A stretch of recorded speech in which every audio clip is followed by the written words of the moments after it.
eri joro nibwo ikintu cyangaruye, nibwo nahamagawe narindi higiriya Bukavu, ubwo umuyobozi kuri ribo banyandikiye ati turi gushaka umugore wawe yarakureze. Ndavuga ati ariko uyu muntu aranshaka hiki, nti ibintu tubayeho, ntari n'ibindi ntavuga kuko sindi hano kumurega cyangwa kumushinza, ariko n'umuntu wambaniye bitari byiza pe, mu buryo ntabwo yambereye umugore mwiza. Njyewe Vava kigera mu buri buzima bwanjye bwese bumera nk'akayunguruzo katobaguritse.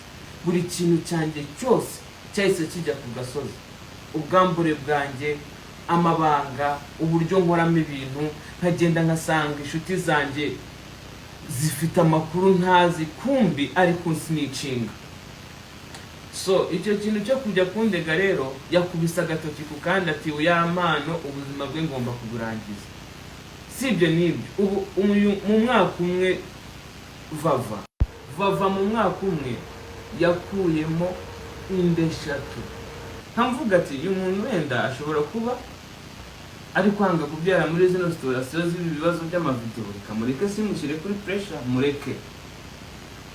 Ubwo ngubwo ikintu naketse, yaratwite, yarafite inda iri mu mezi 5, kandi buri gihe ashaka gukuramo inda arandiranja cyane, akanira stress, agashaka impamvu zituma ava mu rugo, akagenda akazagaruka inda yaravuyemo.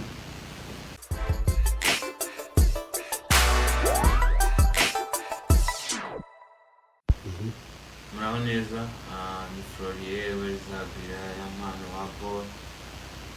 Ndi hano rero kugira ngo mbasobanurire ikibazo nahuye nacyo muri no minsi.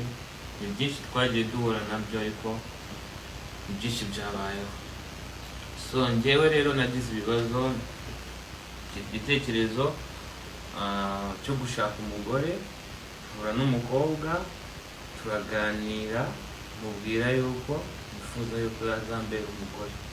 Arambwira ati nanjye nakubera wambera umugabo.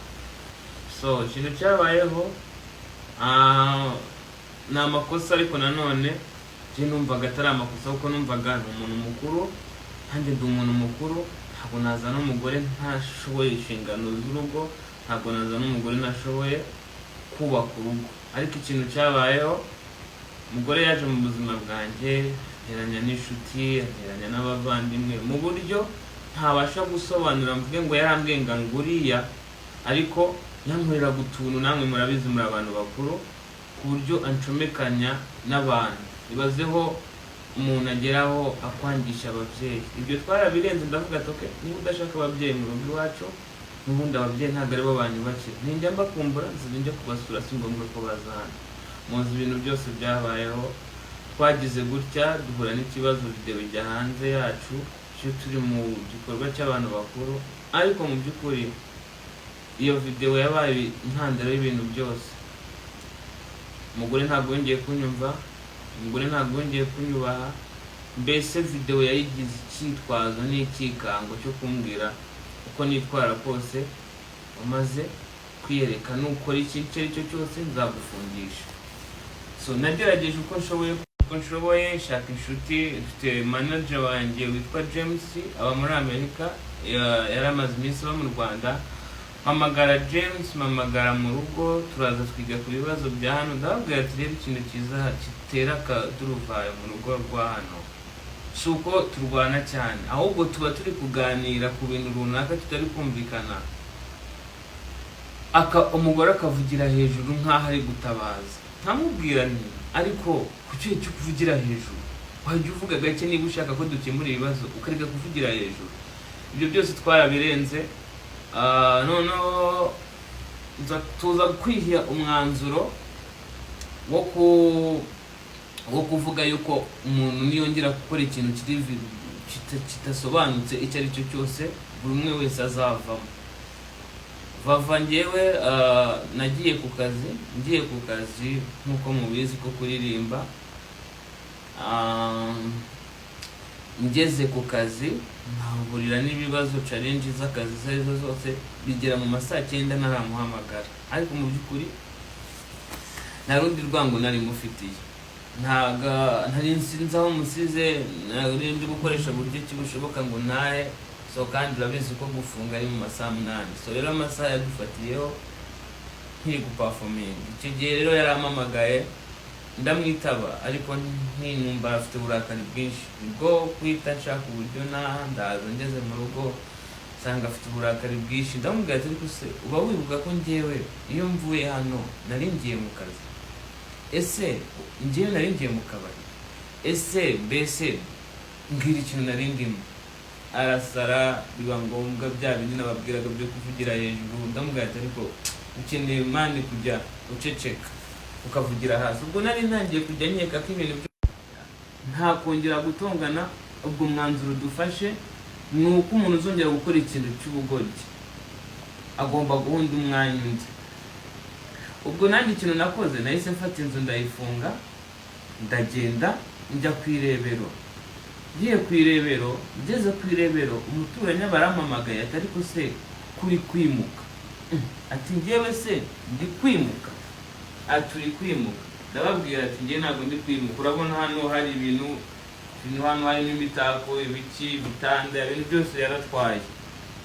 Ndangije numva nimva nkamusanga ahantu ibyo bintu yatwaye, ibyo bintu biri kuba ku kanya turaza kurwana, kandi niturwana amategeko arabizamo sange ni njyewe uri kubiryoza. Ikintu nakoze nahise ngendera uko, nahise ngenda. Eri joro nibwo ikintu cyangaruye, nibwo nahamagawe na RIB, narindi higiriya Bukavu. Ubwo umuyobozi kuri RIB wanyandikiye ati turi gushaka umugore wawe yarakureze. Ndavuga ati ariko uyu muntu aranshaka hiki? Ntibi ibintu tubayeho, hari n'ibindi ntavuga uko sindi hano kumurega cyangwa kumushinza, ariko n'umuntu wambaniye bitari byiza pe, mu buryo ntabwo yambereye umugore mwiza. Njyewe Vava kigera mu buzima bwanjye bwese bumera nk'akayunguruzo katobaguritse. Buri kintu cyanjye cyose cyahise kijya ku gasozi. Ubwambure bwanjye, amabanga, uburyo nkoramo ibintu, nkagenda nkasanga inshuti zanjye zifite amakuru ntazi, kumbi ariko sinicinga.